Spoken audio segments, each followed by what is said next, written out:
Welcome everyone, I'm Jason, the creator of the Tabletop Battlefield, and I have another viewer-requested Battletech paint scheme right here for you guys. This one was requested by a viewer named Machine, who wanted to see a Free Worlds League paint job. So I got a hold of some more Inner Sphere Battlemechs, and this here is one of the Free Worlds Guard units. I believe they're one of the more elite defenders of the Free Worlds League.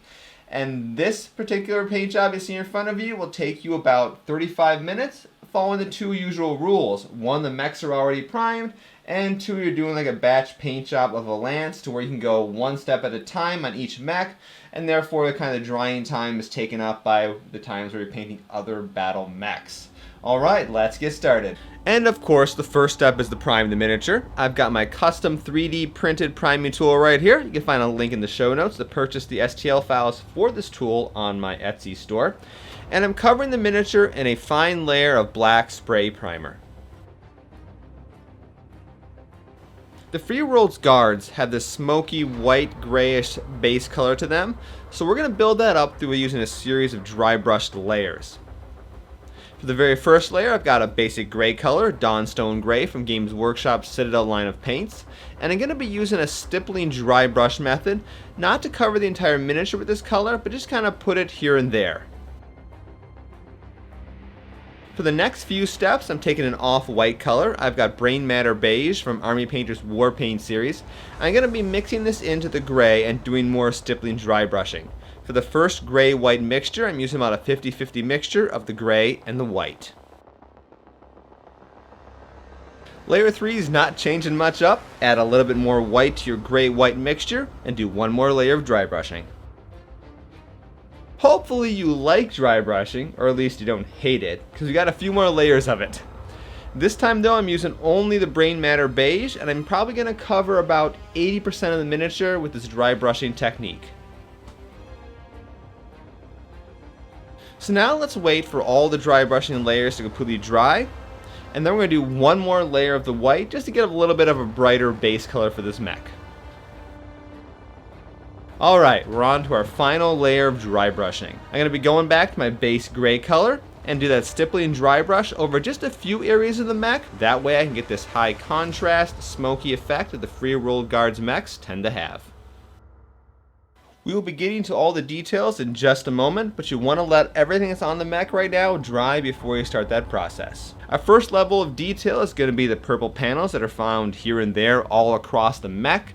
For this step, I've got...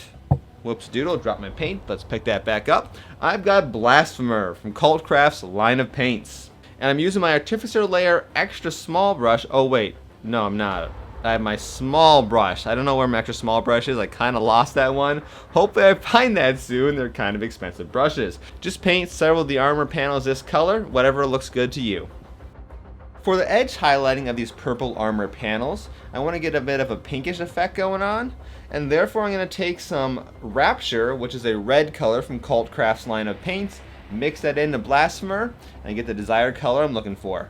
And try to think about where light would be coming from, so, you know, kind of highlight the same edges here and there across your mech. The armor of the mech is coming along really good. Let's move on to the guns. Some of the artwork for the Free World Guards mechs have green guns, therefore I'm going to take that approach. My base color is going to be Nyllath from Cvltcraft's line of paints. Let's just take your brush and paint the guns this solid color. Once the previous layer of green is dried, we can move on to some dry brushing. I guess I kind of lied a bit ago, didn't I? Yeah, that wasn't the last layer. I'm using Moot green from Games Workshop's Citadel line of paints. I'm just doing a quick dry brushing on the guns, give them some eye-catching detail. Good news! I just completed an epic quest where I discovered my Artificer Layer extra small brush. Turns out it was in my living room underneath the piece of terrain that I was painting. Yeah, anyway, now it's time to move on to the cockpit glass, which is always fun. I've got some Tempest from Cvltcraft's line of paints. It's an orange color, so carefully paint each of the panels, and if you screw up a bit, just take some of your white-gray mixture and fix your mistakes. Orange paints have this notorious reputation of being very thin, so to get a solid color you might have to let the first layer dry and then apply a second one on top of it. If you're feeling a bit ambitious, take some of the white, mix it in with the orange, and dab that in the center of each of the cockpit panels to give a little bit of a flare effect. We are just about done, but there's one problem we have to solve. All those layers of dry brushing we did at the start to build up that smoky color can really obscure some of the details, so we got to bring that back. Now this is a bit of a tricky step. You have to be a bit precise with your brushwork here. So we need to take a wash. In this case, I'm using Citadel Shade's Nuln Oil Gloss. It's a black colored wash. And with the detail brush, I'm going to carefully run it between the recesses of the armor panels. And I'm also going to put it around any of the raised armor panels. This will restore the contrast between some of those details and allow your eye to pick them out a lot easier. As an optional step, you can also use this wash and just dab it around in a few small places in the mech to help add more contrast to that smoky gray base color. And once the wash is dried, you can call your Battlemech complete. And there we go, that's it for this Battletech tutorial. So once again, I'm Jason, the creator of the Tabletop Battlefield. Thank you guys all for watching. And well, now that fall is starting to come in here, it's the end of the triathlon season in Michigan. I mentioned a bit about how I kind of accidentally stumbled into that sport this year. It is so much fun. Seriously, I was a competitive runner, but triathlon is just awesome.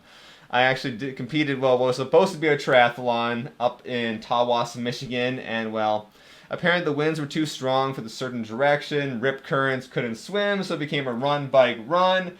And coming out of the bike, I was last in my age group because, you know, I'm still new to the sport. And I passed everybody but one person in my age group on the run. Because once again, I'm a Speed Demon 5K competitive runner. That's my background. But long story short, I'm probably not going to go back to weekly videos. I've really enjoyed taking more time between videos. I've got some projects lined up that are bigger, a little more ambitious that I can never do in a week.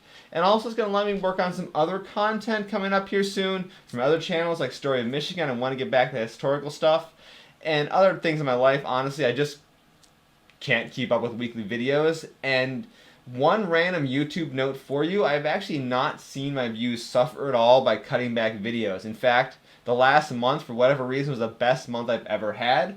So we'll see how things go into the future. So with that, until next time, thanks for watching.